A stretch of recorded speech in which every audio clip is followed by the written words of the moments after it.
नमस्कार दोस्तों, अतुल्य भारत ज्योग्राफी के इस डिजिटल मंच पर मैं हंसराज चौधरी एक बार फिर से आपका स्वागत करता हूं। दोस्तों, आज का जो हमारा टॉपिक है वो है वायु दाब, एयर प्रेशर।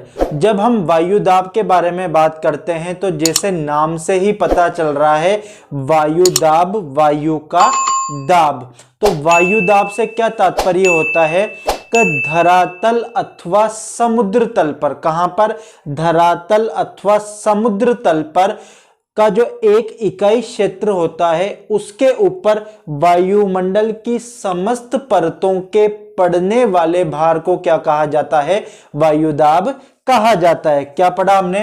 पहली चीज, धरातल अथवा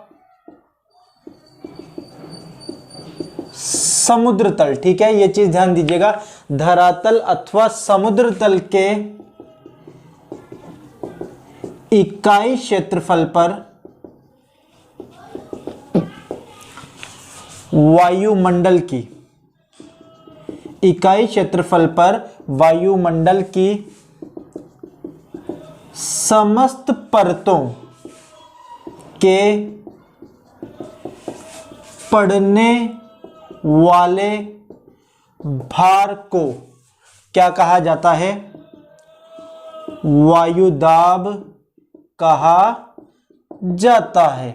ठीक है, हमने पिछले अध्याय में पढ़ा कि वायुमंडल की जो रचना है वो किससे हुई है, गैसों, जलवाष्प तथा धूल के कणों से हुई है। और जब हमने वायुमंडल की संरचना के बारे में चर्चा की थी तो हमने पढ़ा था कि वायुमंडल को तापमान के ऊर्ध्वाधर वितरण के आधार पर 5 परतों में विभाजित किया गया है। सबसे पहले क्षोभ मंडल, फिर समताप मंडल, मध्य मंडल, आयन मंडल तथा बहिर्मंडल। तो इन सभी वायुमंडल की इन सभी परतों का जो भार पड़ता है उसे ही क्या कहा जाता है, वायुदाब कहा जाता है। वायु दाब का सर्वप्रथम जो मापन किया गया था वो किसके द्वारा किया गया था, ओटो वॉन गैरिक। ठीक है, ओटो वॉन गैरिक जो प्रथम व्यक्ति थे उन्होंने क्या किया था, वायु दाब का अनुभव किया था। और कब किया था, वर्ष 1650 में। तो वर्ष 1650 में ओटो वॉन गैरिक प्रथम व्यक्ति थे जिन्होंने वायुदाब को अनुभव किया। इसके बाद अगर हम बात करें कि जो वायुदाब है उसका मापन किस यंत्र के द्वारा किया जाता है, तो वायुदाब मापी, जिसे इंग्लिश में क्या कहा जाता है, बैरोमीटर कहा जाता है। यह प्रश्न भी परीक्षा में कई बार पूछा जाता है कि वायुदाब का मापन किस यंत्र के द्वारा किया जाता है। तो हिंदी में तो हम बता देंगे कि भाई वायुदाब मापी से वायुदाब को मापा जाता है, लेकिन आपको इंग्लिश में भी पता होना चाहिए कि वायुदाब जो मापने का यंत्र है या जो वायुदाब मापी है उसे क्या कहा जाता है, बैरोमीटर कहा जाता है। बैरोमीटर, पारे के बैरोमीटर का आविष्कार किसका, पारे के बैरोमीटर का आविष्कार सर्वप्रथम गैलीलियो के शिष्य टोरसेली ने किया था। पारे के बैरोमीटर का जो आविष्कार था वो किसने किया, सबसे पहले गैलीलियो के शिष्य टोरसेली ने। ठीक है, तो गैलीलियो के शिष्य टोरसेली के द्वारा क्या किया गया, पारे के बैरोमीटर का आविष्कार किया गया। जब हम बात करते हैं कि बैरोमीटर के द्वारा किसको मापा जाता है, वायुदाब को मापा जाता है, तो वायुदाब को जो मापने की इकाई है वो कौन सी है, मिलीबार। ठीक है, आपको यह ध्यान रखना है कि वायुदाब को मापने की इकाई क्या है, मिलीबार। जैसे हम दूरी को किलोमीटर, मीटर में मापते हैं, तरल को हम लीटर में मापते हैं, समय को हम घंटा, मिनट में मानते हैं, वैसे ही वायु दाब को किसमें मापा जाता है? मिलीबार इकाई के द्वारा मापा जाता है। वायु दाब को मापने के लिए मिलीबार इकाई का सर्वप्रथम प्रयोग बी बर्कनीज, ये नाम ध्यान दीजिएगा, बी बर्कनीज, ठीक है। बी बर्कनीज ने क्या किया? वायु दाब मापने के लिए सर्वप्रथम मिलीबार इकाई का प्रयोग किया। वह प्रथम व्यक्ति बी बर्कनीज ही थे जिन्होंने वायु दाब मापने के लिए कौन सी इकाई का प्रयोग किया? मिलीबार इकाई का प्रयोग किया। एक मिलीबार से तात्पर्य क्या होता है? एक millibar is equal to 1 centimetre square क्षेत्र पर 1 ग्राम भार या दबाव। यह चीज ध्यान दीजिएगा कि 1 मिलीबार बराबर क्या होता है? 1 वर्ग सेंटीमीटर क्षेत्र के ऊपर 1 ग्राम भार के बराबर क्या होता है? 1 मिलीबार होता है। अब हम बात करें कि पृथ्वी पर सर्वाधिक वायु दाब कहां पाया जाता है? यथा पृथ्वी पर स्थान स्थान पर भिन्न भिन्न वायु दाब पाया जाता है, परंतु आपको ध्यान रखना है कि पृथ्वी तल पर सर्वाधिक वायु दाब कहां पाया जाता है? तो सागर तल पर,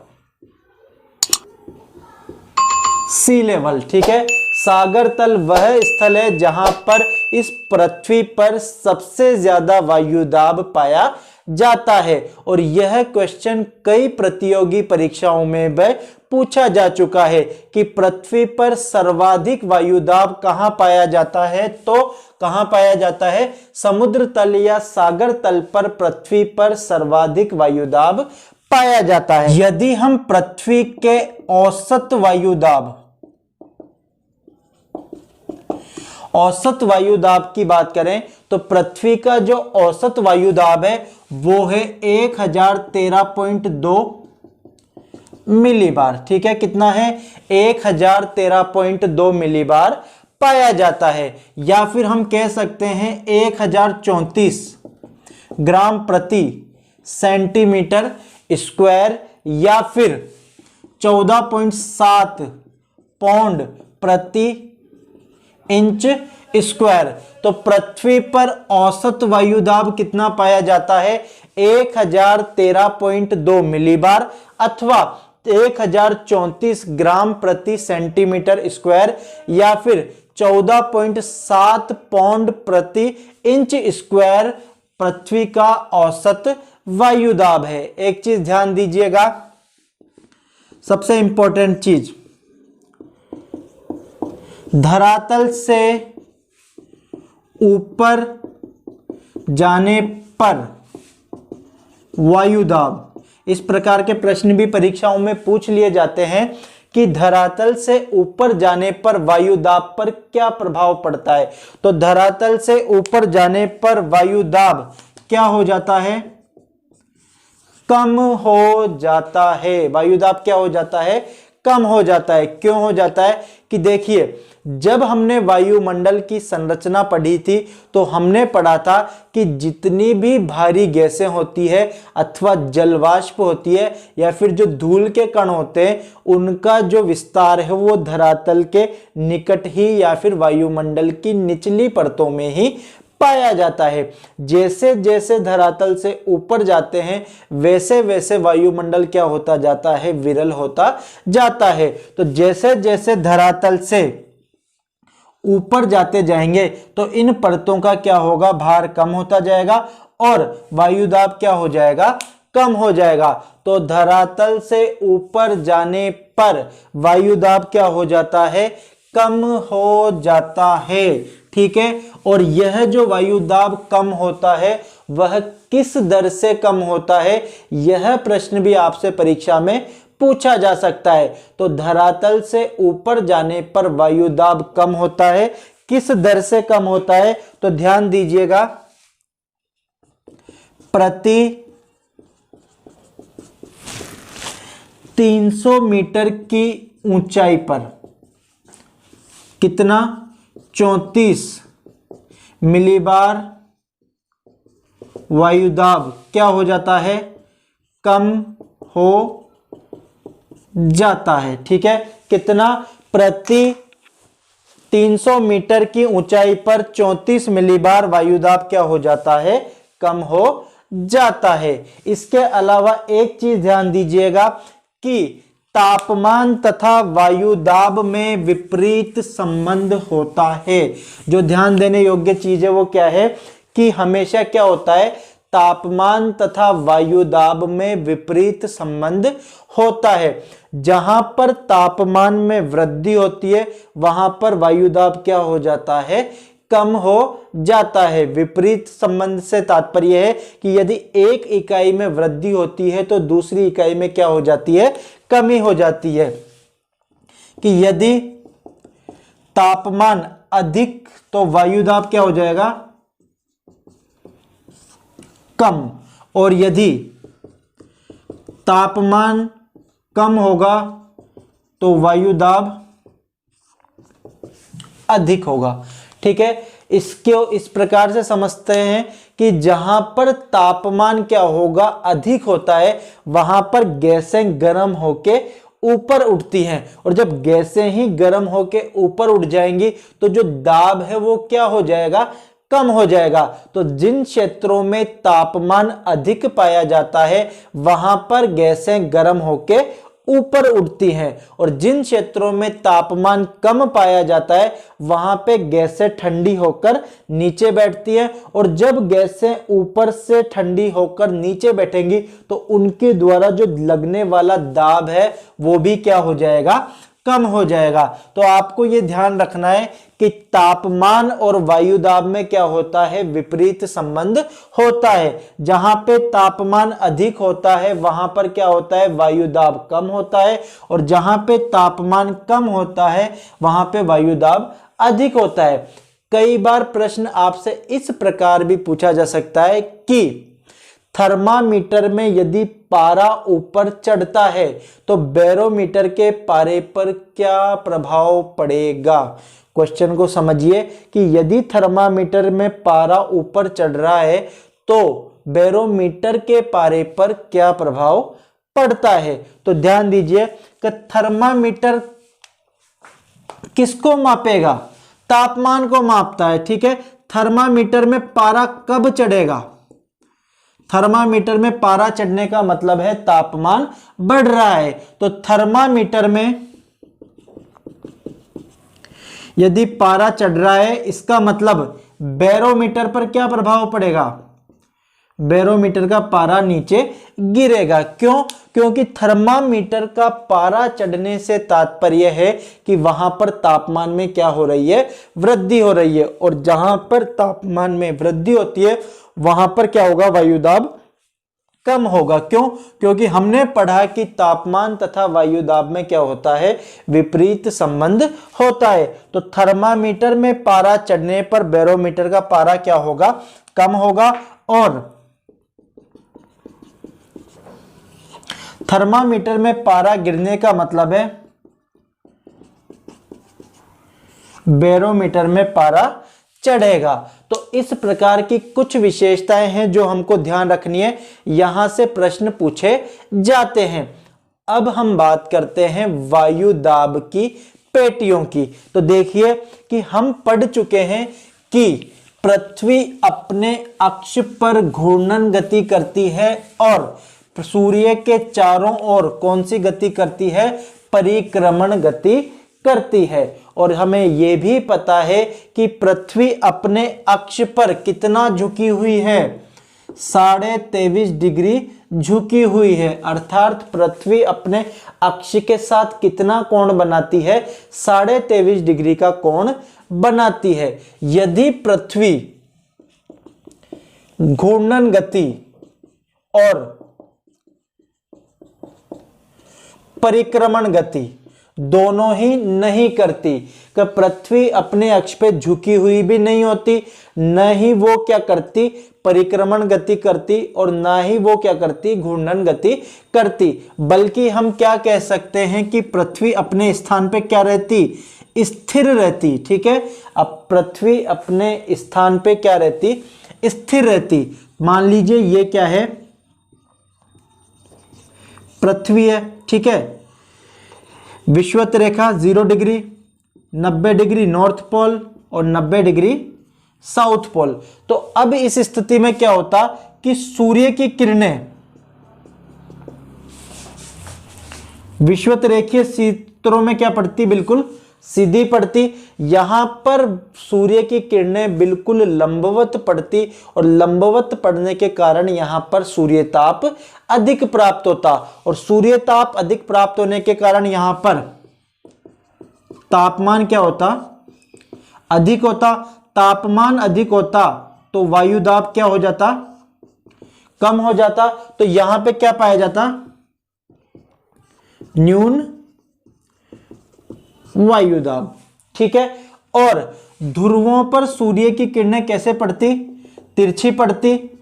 तो ध्रुवों पर सूर्य की किरणें तिरछी पड़ने के कारण यहां पे सूर्य ताप कम प्राप्त होता और तापमान कम होने के कारण यहां पे वायु दाब क्या होता, उच्च होता, ठीक है। वायु दाब क्या होता, उच्च होता। तो यहां पे पाया जाता उच्च वायु दाब और यहां पर भी उच्च वायु दाब। तो पृथ्वी यदि अपने अक्ष पर झुकी हुई नहीं होती, न ही वो घूर्णन गति करती, न ही वो परिक्रमण गति करती, बल्कि क्या होती, स्थिर होती। तो स्थिर होने की स्थिति में पृथ्वी पर केवल 3 वायु दाब पेटियां पाई जाती, निम्न वायु दाब की पेटी और ध्रुवों पर कौन सी, उच्च वायु दाब की पेटी पाई जाती। किंतु हमें पता है कि पृथ्वी अपने अक्ष पर 23.5 डिग्री झुकी हुई है। पृथ्वी अपने अक्ष पर घूर्णन गति भी करती है तथा सूर्य के चारों ओर कौन सी गति करती है, परिक्रमण गति भी करती है। इस कारण पृथ्वी पर वायु दाब की 2 पेटियां एक्स्ट्रा पाई जाती है। 2 पेटी उत्तरी गोलार्ध में तथा 2 पेटी कहां पे पाई जाती है, एक्स्ट्रा दक्षिणी गोलार्ध में पाई जाती है। तो यदि आपसे पूछा जाए कि पृथ्वी पर वायु दाब की कुल कितनी पेटियां पाई जाती हैं, क्वेश्चन पे ध्यान दीजिए कि पृथ्वी पर वायु दाब की कुल कितनी पेटियां पाई जाती हैं। तो पृथ्वी पर वायु दाब की कुल 7 पेटियां पाई जाती हैं। कितनी पेटियां पाई जाती है, 7 पेटियां पाई जाती हैं। और इन वायु दाब पेटियों को 2 भागों में विभाजित किया जा सकता है। कौन कौन सी, तो देखिए वायु दाब पेटियां, ठीक है, कुल कितनी है, 7, ठीक है। इनको 2 भागों में विभाजित करके हम पढ़ सकते हैं, एक तापजन्य और एक गतिजन्य, ठीक है। तापजन्य का मतलब होता है थर्मल, ठीक है। ऐसी वायु दाब पेटियां जिनकी उत्पत्ति का संबंध प्रत्यक्ष रूप से किससे होता है, तापमान से होता है, ठीक है। क्या है तापजन्य पेटियां, जिनकी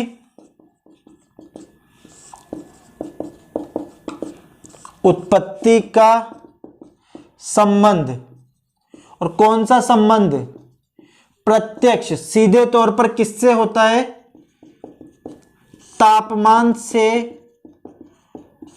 होता है। उन्हें क्या कहा जाता है, तापजन्य पेटियां कहा जाता है। और ऐसी पेटियां जिनकी उत्पत्ति का सीधा संबंध किससे होता है, गति से होता है, ठीक है। तो ऐसी पेटियों को क्या कहा जाता है, गतिजन्य पेटियां कहा जाता है। तो तापमान से जिनकी उत्पत्ति का सीधा संबंध होता है उनको कहते हैं तापजन्य या थर्मल एयर प्रेशर बेल्ट्स, और जिनका संबंध किससे होता है, गति से होता है, उसे कहा जाता है डायनामिक एयर प्रेशर बेल्ट्स। यदि हम तापजन्य पेटियों के उदाहरण की बात करें तो इसका उदाहरण है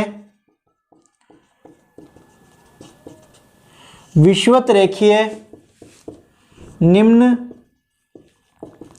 वायुदाब पेटी, और दूसरी है ध्रुवीय उच्च वायुदाब पेटी।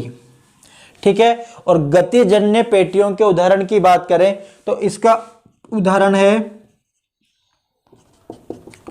उपोष्ण उच्च वायुदाब पेटी। ठीक है। कहां पर? दोनों गोलार्धों में। और उपध्रुवीय निम्न वायुदाब पेटी, ये भी कहां पे पाई जाती है? दोनों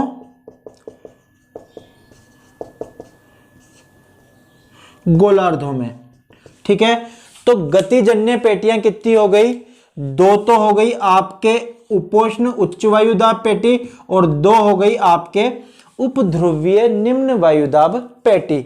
अब हम बात करते हैं तापजन्य पेटियों की। तो एक पेटी तो हो गई आपके विषुवत-रेखीय निम्न वायुदाब पेटी, और 2 पेटियां हो गई आपके ध्रुवीय उच्च वायुदाब की पेटी, जो दोनों ध्रुवों पर पाई जाती है। तो इस प्रकार से वायुदाब की कुल कितनी पेटियां पाई जाती है? 7 पेटियां पाई जाती हैं। अब हम बात करते हैं वायुदाब की पेटियों का इस संपूर्ण पृथ्वी पर किस प्रकार से वितरण पाया जाता है और किस प्रकार से उनकी विशेषताएं हैं, जिनमें से प्रश्न हमसे पूछे जा सकते हैं।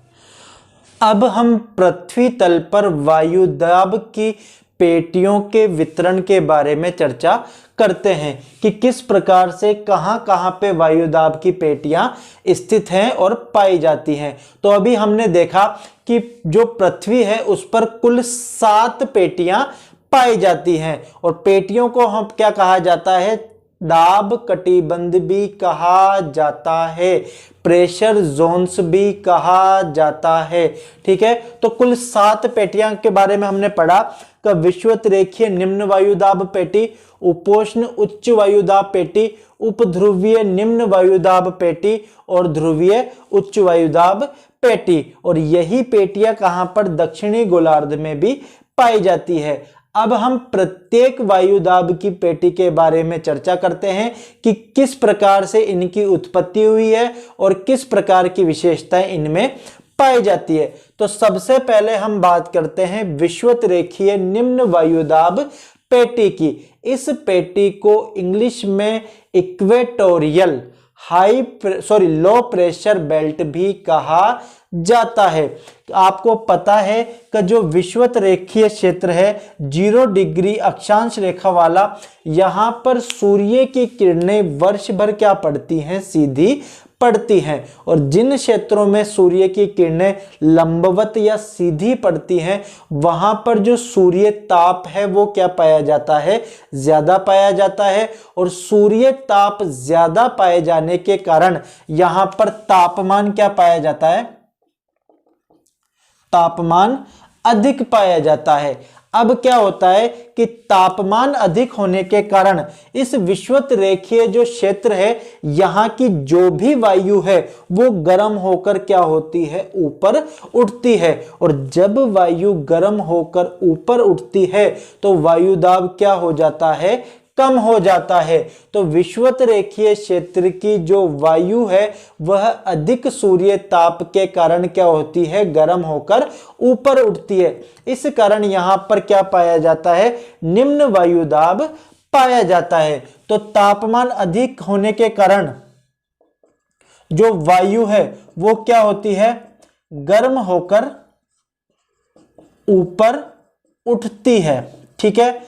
यहां पर इस पेटी के निर्माण का सीधा संबंध किससे है? तापमान से है। तापमान अधिक होने के कारण ही इस पेटी की क्या होती है? उत्पत्ति होती है। तो जो विषुवत रेखीय ताप पेटी है ये क्या है? तापजन्य पेटी है। ठीक है। कौन सी पेटी है? तापजन्य पेटी है। क्यों? क्योंकि इसकी उत्पत्ति का सीधा संबंध किससे होता है? तापमान से होता है। अगर हम इसके विस्तार की बात करते हैं तो विषुवत रेखीय निम्न वायुदाब पेटी का विस्तार कहां से लेके कहां तक पाया जाता है? 5 डिग्री उत्तरी अक्षांश से लेकर 5 डिग्री दक्षिणी अक्षांश। ठीक है, यह चीज ध्यान दीजिएगा कि विषुवत रेखीय जो लो प्रेशर बेल्ट है, इक्वेटोरियल लो प्रेशर बेल्ट है, इसका विस्तार कहां से लेकर कहां तक पाया जाता है? उत्तरी गोलार्ध में 5 डिग्री अक्षांश से लेकर दक्षिणी गोलार्ध में 5 डिग्री अक्षांश के मध्य पाया जाता है। और क्या पढ़ा हमने कि इन क्षेत्रों में जो भी वायु होती है वो तापमान की अधिकता के कारण गर्म होके ऊपर उठ जाती है। इस कारण यहां पे वायुदाब क्या पाया जाता है? कम पाया जाता है। चूंकि इस क्षेत्र में क्षैतिज वायु नहीं पाई जाती है, ध्यान दीजिएगा, इस क्षेत्र में वायु का क्षैतिज प्रवाह नहीं पाया जाता है। क्षैतिज प्रवाह से तात्पर्य है कि धरातल के समानांतर वायु का चलना। यहां पर वायु का क्षैतिज प्रवाह नहीं पाया जाता है, क्योंकि जो भी वायु इस पेटी में आती है वो क्या हो जाती है? गर्म होके ऊपर उठ जाती है। तो इस कारण यहां पर वायु का क्षैतिज प्रवाह नहीं पाया जाता है, बल्कि कैसा प्रवाह पाया जाता है? ऊर्ध्वाधर। ठीक है, वर्टिकल फ्लो ऑफ एयर पाया जाता है। हवा गर्म होके क्या होती है? ऊपर उठती है, क्षैतिज प्रवाह नहीं पाया जाता है। तो जब वायु का क्षैतिज प्रवाह नहीं पाया जाता है तो इस कारण इसको क्या कहा जाता है? शांत कटिबंध कहा जाता है। हिंदी में क्या कहते हैं इसको? शांत कटिबंध कहा जाता है। और इसे जो दूसरा नाम दिया गया है वो क्या दिया गया है? डोलड्रम। ठीक है, डोलड्रम का अर्थ होता है शांत क्षेत्र। क्यों है शांत क्षेत्र? क्योंकि यहां पर जो वायु है उसका क्षैतिज प्रवाह नहीं पाया जाता है। जितनी भी वायु है वो क्या होती है? गर्म होके ऊपर उठ जाती है। तो विषुवत रेखीय निम्न वायुदाब पेटी को ही क्या कहा जाता है? डोलड्रम भी कहा जाता है। तो विषुवत रेखीय निम्न वायुदाब पेटी की हमने क्या क्या विशेषताएं देखी? तो पहली चीज, विषुवत रेखीय निम्न वायुदाब पेटी का विस्तार दोनों गोलार्धों में 5 डिग्री अक्षांशों तक पाया जाता है। अर्थात 5 डिग्री उत्तरी अक्षांश से लेकर 5 डिग्री दक्षिणी अक्षांश तक पाया जाता है। विषुवत रेखीय क्षेत्रों में वर्ष भर सूर्य की किरणें लंबवत पड़ने के कारण तापमान ज्यादा होता है। तापमान ज्यादा होने के कारण वायु गर्म होके ऊपर उठती है, और जब वायु गर्म होके ऊपर उठती है तो यहाँ पे वायुदाब क्या पाया जाता है? कम पाया जाता है। चूंकि इस पेटी की उत्पत्ति का सीधा संबंध अर्थात वायुदाब के कम होने का सीधा संबंध किससे है? तापमान से है। इस कारण ये क्या है? तापजन्य पेटी का उदाहरण है। ठीक है, यहां पर वायु का क्षैतिज प्रवाह नहीं पाया जाता है, बल्कि ऊर्ध्वाधर प्रवाह पाया जाता है। तो वायु का क्षैतिज प्रवाह नहीं पाए जाने के कारण यह एक शांत क्षेत्र है, जिसे शांत कटिबंध या डोलड्रम भी कहा जाता है। एक चीज ध्यान दीजिएगा कि विषुवत रेखीय पेटी स्थायी पेटी नहीं है, बल्कि सूर्य के उत्तरायण और दक्षिणायन होने पर इसका भी उत्तर की ओर अथवा दक्षिण की ओर खिसकाव हो जाता है। उत्तरायण और दक्षिणायन से क्या तात्पर्य है कि जब सूर्य उत्तर की ओर चलता है कर्क रेखा की ओर, तो ये पेटी ऊपर की ओर खिसक जाती है। जब सूर्य मकर रेखा की ओर चलता है तो यह पेटी किधर? दक्षिण की ओर चल जाती है। तो आपसे पूछा जा सकता है कि कौन सी पेटी में खिसकाव सूर्य की स्थिति के अनुसार होता है? तो आपको पता होना चाहिए कि विषुवत रेखीय निम्न वायुदाब पेटी में सूर्य की स्थिति के अनुसार क्या होता है? खिसकाव होता है। अब हम बात करते हैं हमारी दूसरी पेटी उपोष्ण उच्च वायुदाब पेटी, सब ट्रॉपिकल हाई प्रेशर बेल्ट। क्या कहा जाता है इसे? सब ट्रॉपिकल हाई प्रेशर बेल्ट कहा जाता है। ठीक है, तो सबसे पहले अगर हम बात करें इसके विस्तार की, इस पेटी का विस्तार 30 डिग्री से लेकर 35 डिग्री अक्षांशों के मध्य पाया जाता है। कितने डिग्री? 30 डिग्री से लेकर 35 डिग्री अक्षांशों के मध्य पाया जाता है। कहां पर? दोनों गोलार्धों में। ठीक है, उत्तरी गोलार्ध तथा दक्षिणी गोलार्ध में 30 डिग्री से लेकर 35 डिग्री अक्षांशों के मध्य इसका क्या पाया जाता है? विस्तार पाया जाता है। अब हम बात कर रहे हैं इस पेटी की उत्पत्ति की। तो देखिए, अभी हमने पढ़ा कि विषुवत रेखीय क्षेत्र में जो वायु है वो गर्म होके क्या हो रही है? ऊपर उठ रही है। मान लीजिए हम इस टाइम कहां पर है? विषुवत रेखीय बेल्ट में है। तो यहां से वायु क्या होती है? गर्म होके ऊपर उठती है। उसके बाद यह दोनों गोलार्धों की ओर, दक्षिणी गोलार्ध और उत्तरी गोलार्ध की ओर गति करती है और 30 से 35 डिग्री अक्षांशों पर पहुंचने के बाद ये क्या करती है? नीचे बैठना प्रारंभ करती है। तो 0 डिग्री अक्षांश और 5 डिग्री, और इधर ये क्या है? 5 डिग्री साउथ।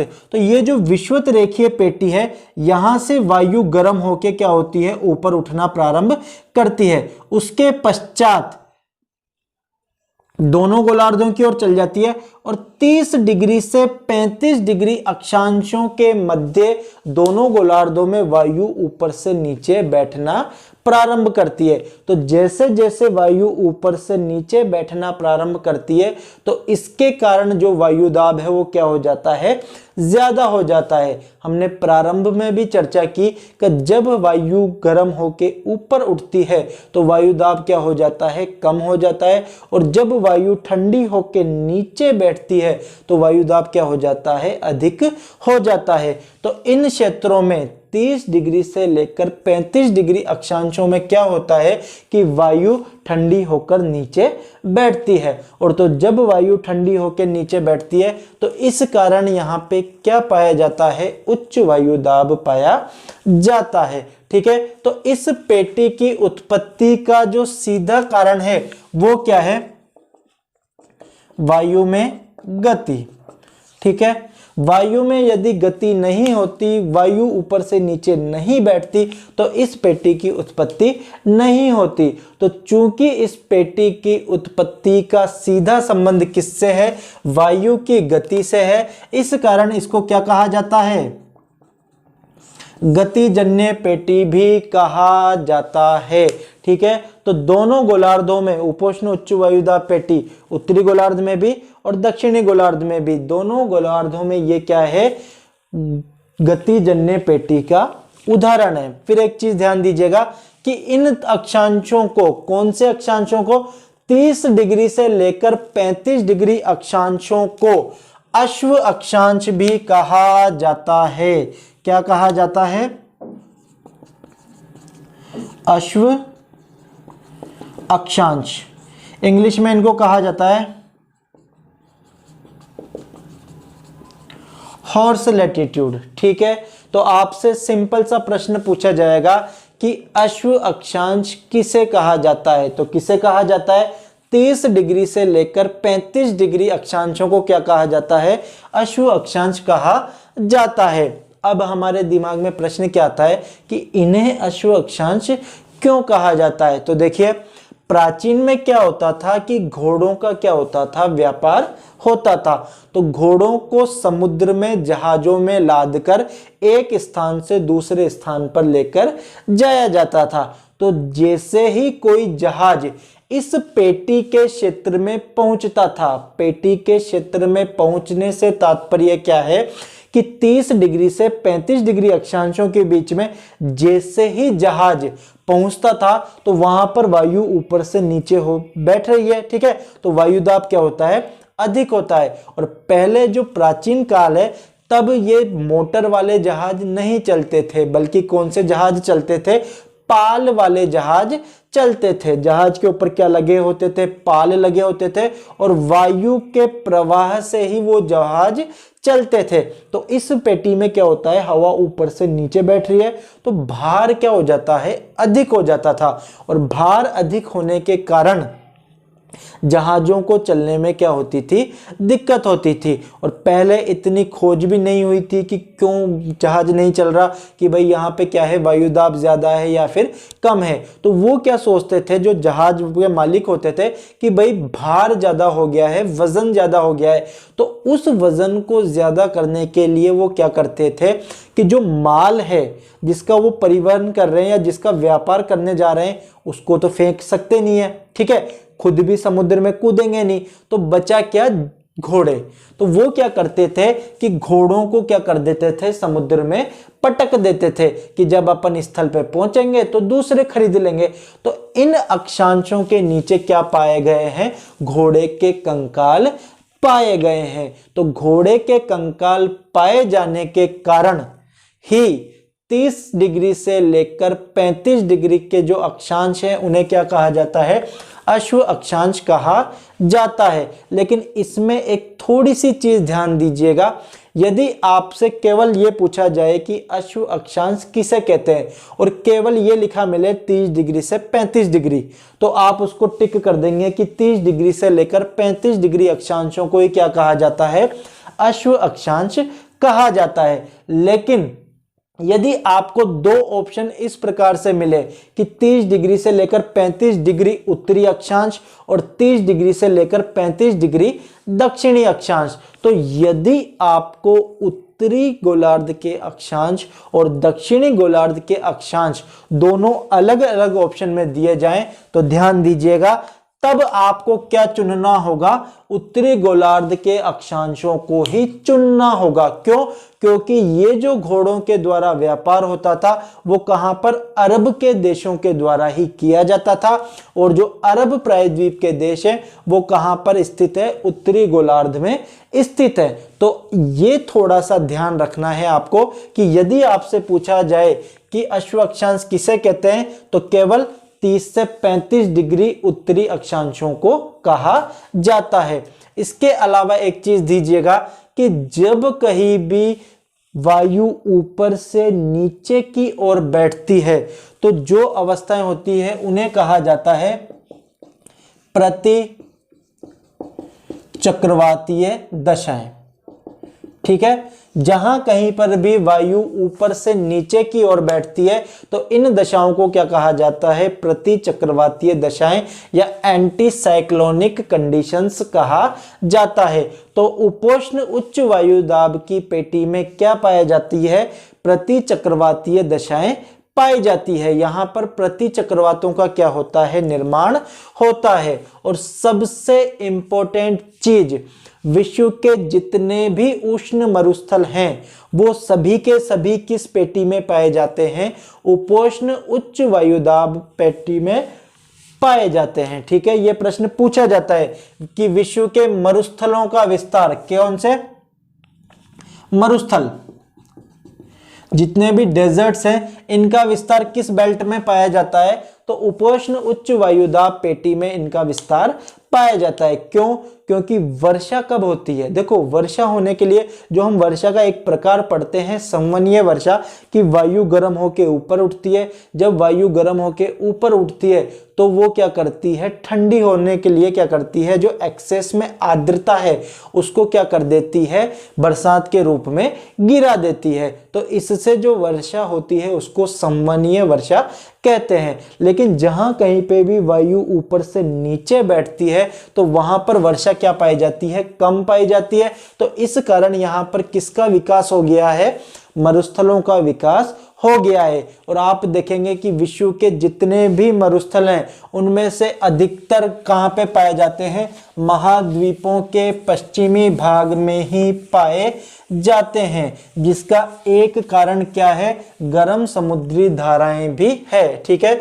महाद्वीपों के पश्चिमी तटों के सहारे गर्म समुद्री धाराएं चलती हैं, ठंडी समुद्री धाराएं चलती है। इस कारण वहां पे क्या पाए जाते हैं, मरुस्थलों का विस्तार पाया जाता है। अब हम बात करते हैं हमारी अगली पेटी, उपध्रुवीय निम्न वायुदाब पेटी का। कौन सी? उपध्रुवीय निम्न वायुदाब पेटी। इंग्लिश में इसको कहा जाता है सब पोलर लो प्रेशर बेल्ट। ठीक है, उपध्रुवीय निम्न वायुदाब पेटी। इसका विस्तार पाया जाता है 60 डिग्री से लेकर 65 डिग्री अक्षांशों के बीच दोनों गोलार्धों में। ठीक है, 60 डिग्री से लेकर 65 डिग्री अक्षांशों के बीच में दोनों गोलार्धों में। अब ध्यान दीजिएगा, चूंकि उपोष्ण उच्च वायुदाब पेटी के उत्तर में स्थित है, इसकी तुलना में यहां पे क्या पाया जाता है? तापमान कम पाया जाता है।